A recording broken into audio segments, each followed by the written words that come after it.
வாழ்க வளமுடன். ஓம் நமச்சிவாய. அனைத்து தமிழ் உள்ளங்களுக்கும் வணக்கம். குரு பகவானின் அதிசார பெயர்ச்சி.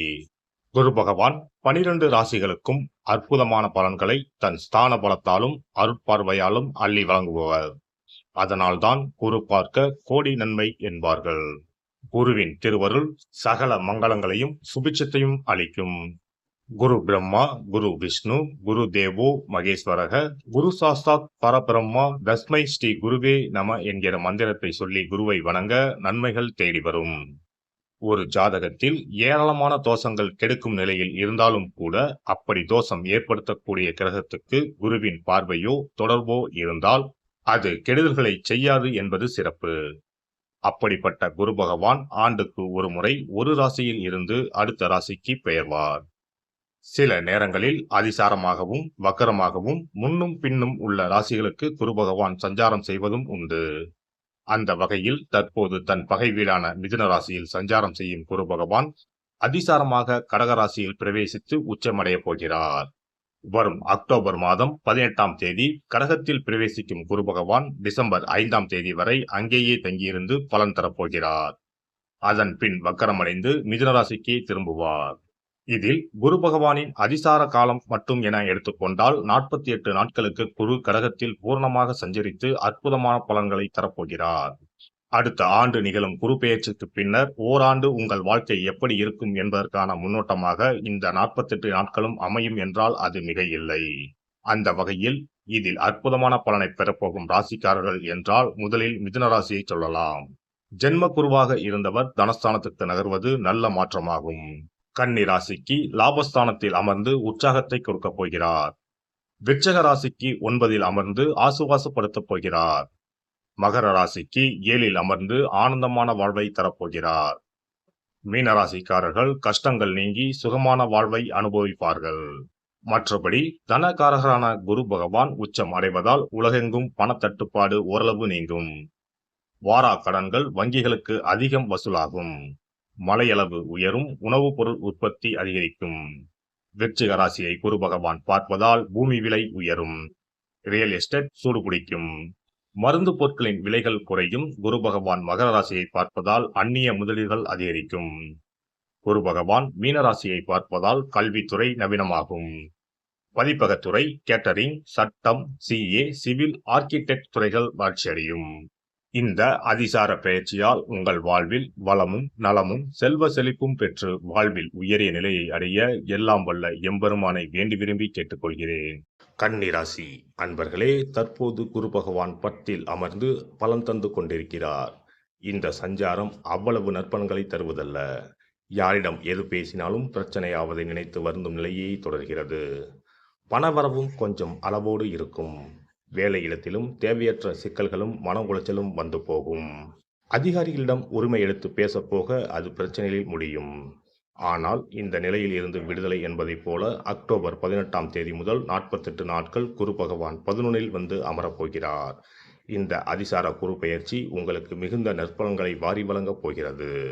அரைகுறையாக நின்று போன வேலைகள் நல்ல விதத்தில் முடியும். உதவி செய்கிறேன் என்று அலைக்கழித்தவர்கள் இனி தேடி வந்து உதவுவார்கள். எதிர்பாராத பெரிய தொகை ஒன்று கைக்கு வரவும் வாய்ப்பிருக்கிறது. வீடு வாங்க விண்ணப்பித்த கடன் தொகை கைக்கு வரும். புதிய வீடு அல்லது நிலத்தை கிரயம் செய்யவும் வாய்ப்புண்டு. 11ஆம் வீட்டில் குரு பகவான் அமர்வதால் மூத்த சகோதர உறவுகளால் நன்மைகள் உண்டாகும். சிலருக்கு பங்கு சந்தையில் நல்ல முன்னேற்றம் ஏற்பட்டு லாபம் கிடைக்கப் போகிற காலமாக இது அமையும். அதே போன்று வியாபாரம் அற்புதமாக இருக்கும். நல்ல வேலையாட்கள் அமைவார்கள். புதிய பங்குதாரர்கள் கிடைக்கவும் வாய்ப்புண்டு. புதிய ஒப்பந்தங்கள் கையெழுத்தாகும். உத்தியோகத்தில் இதுவரை இருந்து வந்த போராட்டகரமான நிலை மாறும். எதிர்பார்த்த அங்கீகாரம் கிடைக்கும். தொல்லை தந்த அதிகாரி இடமாறி போவார். புதிய பொறுப்புகளும் சம்பள உயர்வும் கிடைக்கும். புதிய வேலை கிடைக்கவும் வாய்ப்பு உண்டு. குரு பகவானின் பார்வை 3ஆம் வீட்டில் படுவதால் இனி முடிவுகளில் தைரியம் வெளிப்படும். முயற்சிகள் யாவும் வெற்றியாகும். இளைய சகோதரர்களின் உதவி கிடைக்கும். 5ஆம் வீட்டில் குரு பகவானின் பார்வை படுவதால் நீண்ட காலமாக குழந்தை பாக்கியம் இல்லாமல் இருந்த தம்பதியர்களுக்கு குழந்தை பாக்கியம் கிடைக்கும். குரு பகவான் 7ஆம் வீட்டை பார்ப்பதால் திருமண வயதில் உள்ள இளைஞர்களுக்கு திடீர் திருமண யோகம் கூடி வரும். திருமண வாழ்வில் கணவன் மனைவிக்கு இடையே அந்யோன்யம் அதிகரிக்கும், குடும்பத்தில் அமைதியும் சந்தோஷமும் நிலவும்.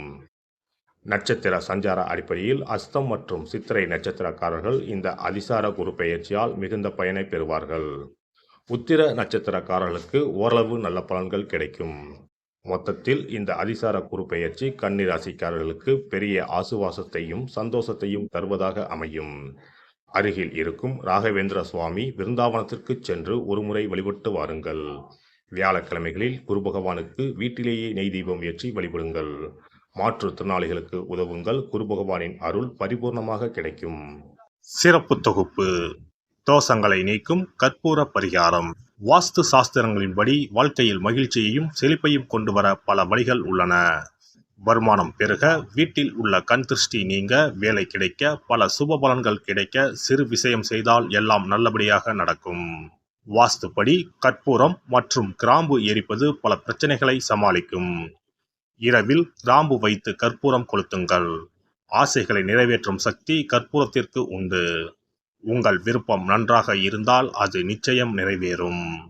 பண பிரச்சனைகளில் இருந்து விடுபட சனிக்கிழமை இரவு படுக்கைக்கு செல்வதற்கு முன் கிராம்பு மற்றும் கற்பூரத்தை வெள்ளிக்கிண்ணத்தில் எரிக்கவும். இப்படி செய்தால் பண பற்றாக்குறையை போக்கலாம்.